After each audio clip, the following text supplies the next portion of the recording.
ہیں اور یہ ابھی کہتے ہیں کہ جی ہم نے مہنگائی میں کمی لے کے آئے ہیں. کمی کدھر لے کے آئے ہیں؟ جو لوگوں کے اوپر جو اتنا بوجھ پڑا ہے اور ان کو جو خودکشیاں ہوئی ہیں اس کا کون ذمہ دار ہوگا؟ یہ ٹھیک ہے کرونا انہوں نے شروع سے جب سے یہ سلسلہ شروع ہوا اگر صحیح ایک عملی کرتے تو یہ صورتحال نہیں ہوتی. اب بھی اس لحاظ سے کرونا کو صحیح ڈائریکشن میں یہ نہیں لے کے جا رہے ہیں. یہ خود جلد سے کرتے ہیں. وہ کہتا ہے کہ ادھر کرونا نہیں ہے، وہ کرونا سے پاک ہے، اور اپوزیشن کرتی ہے تو کہتے ہیں کرونا. اب بھی ہمیں یہ تو کہا کہ لاہور کا جلسہ ہوگا لیکن ہمیں ابھی بھی شک ہے. ایک اپلیکیشن تو دے دی ہے، اس میں لاہور ہائی کورٹ میں کچھ یہی کریں گے کہ کچھ نہ کچھ وہ ہو. دوسرا یہ جو افغانستان کا اور طالبان اور ان کے جو حکومت کی درمیان جو پروسیجر کا جو عمل ہے وہ طے پا گیا ہے، اور ہمیں امید ہے کہ اب وہاں پر امن آئے گی اور اس کے اثرات ہم پہ بھی پڑیں گے. ہمیں اس کی خوشی ہے کہ کل وہاں پر یہ پروسیجر جو ہے جو لائے ملائے رولز وغیرہ اس پہ دونوں فریقین متحد ہو گئے ہیں. لیکن ہم چاہتے ہیں کہ وہاں پر جو خون خرابہ ہو رہا ہے، روزانہ خون کی ہولی وہ ہو رہی ہے، تو اس سے لوگ بڑے پریشان ہیں. بات چیت ہے تو یہ بند ہونا چاہیے.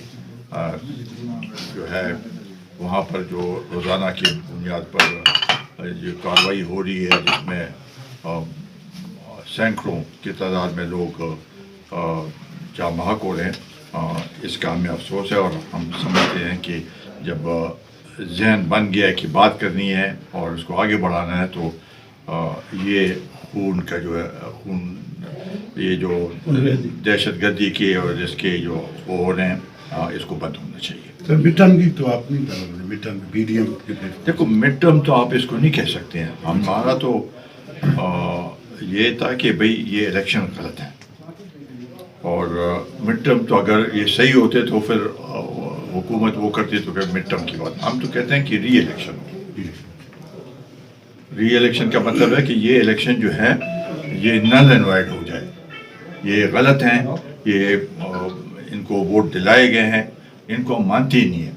تو مڈ ٹرم کی تو بات نہیں ہے. ہم تو کہتے ہیں کہ ری الیکشن ہو ملک میں تاکہ واپس عوام کی جو مینڈیٹ ہے وہ ان کے منتخب نمائندے جو ہیں وہ اسمبلی میں بیٹھے. انہوں نے تو یہ 2.5 سالوں میں اسمبلی کو نہیں چلایا. ایسے تو ڈکٹیٹر بھی نہیں کرتے جس طریقے سے، بلکہ ڈکٹیٹروں کی طرح انہوں نے چلایا کہ آرڈیننس کے تحت کوئی قانون سازی نہیں ہوئی، سب آرڈیننس کے ذریعے. تو جب ایک ملک میں پارلیمنٹ ہو اور صرف یہ سہارا لے آرڈیننس کا تو اس پارلیمنٹ کا فائدہ کیا؟ اور جمہوریت کا تو محور اور جو ہے وہ ہے پارلیمنٹ. پارلیمنٹ نہیں چلے گی تو جمہوریت کیسے ملک میں؟ تو سر یہ الیکشن ریفارمس کی جو بات کر رہے ہیں کہ ہم اس طرح چینج کر رہے ہیں، اس کے بارے میں آپ کی سر یہ تو ان کی بات. ہم تو سمجھتے ہیں کہ الیکشن ریفارمس جو الیکٹرل ریفارمس ہونے چاہیے اور وہ الیکشن سے پہلے ہو، اور پولنگ اسٹیشن کے اندر اور باہر فوج کا کوئی عمل دخل نہ ہو. یہ الیکشن کمیشن اور ان کے عملے کا کام ہے کہ وہ الیکشن کروائے، نہ کہ جس میں الیکشن یہ پولنگ اسٹیشن کے اندر فوجی جیسے پچھلی دفعہ تھے تو سارے ان کی طرف نہیں ہیں. ہم نہیں چاہتے ہیں کہ فوجی اس کے اندر ہوں. صرف الیکشن سٹاف اور پولیس کا جو عملہ جو بار ہو وہ اپنا کردار ادا کرے. اس کے لیے ضروری ہے کہ الیکشن کمیشن کے اختیارات بڑھائے جائیں اور وہی سب کچھ اس کا ہو، اور کسی کا اس میں عمل دخل کسی اور ادارے کا عمل دخل نہ ہو. یہ سر آپ کیا سمجھتے ہیں اس کے حوالے سے جو پی ڈی ایم کا جو اپنا اتحاد ہے اپوزیشن کا، ابھی آپ کے جلسے بھی ہو رہے ہیں، اس کے بعد جو آپ نے لانگ مارچ کا اپوزیشن نے جو فیصلہ کیا، تو یہ حکومت کو منطقی انجام تک پہنچا سکیں گے؟ یہ دیکھیں یہ جو ان کی بکلاہٹ ہے یہ اس کی وجہ کیا ہے؟ یہ گھبراہٹ ہے ان کی، یہ پریشر ان کے اوپر پڑا ہے، پہلی دفعہ پریشر پڑا ہے، اور ان کو بکھلاہٹ کا آپ کو سامنے ہے. روزانہ گلگت جاتا ہے تو وہاں پر بھی تقریر کرتا ہے اپوزیشن کے خلاف، جہاں بھی جاتا ہے اور کہتا ہے کہ یہ جلسے کر رہے ہیں، یہ جلسے کر رہے ہیں، اور یہ کیوں کر رہے ہیں.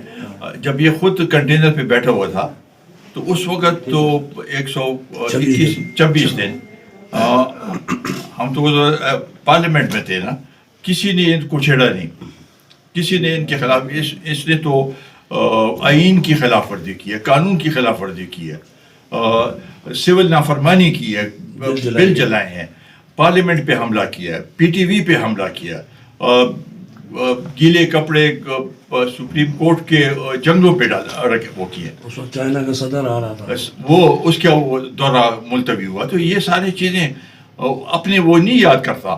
ابھی کہتے ہیں کہ جی یہ لوگ جو اس نے ایک فوج رکھی ہوئی ہے اسپوکس پرسنس کی، ایک پوری فوج ہے، روزانہ وہ لگے رہتے ہیں.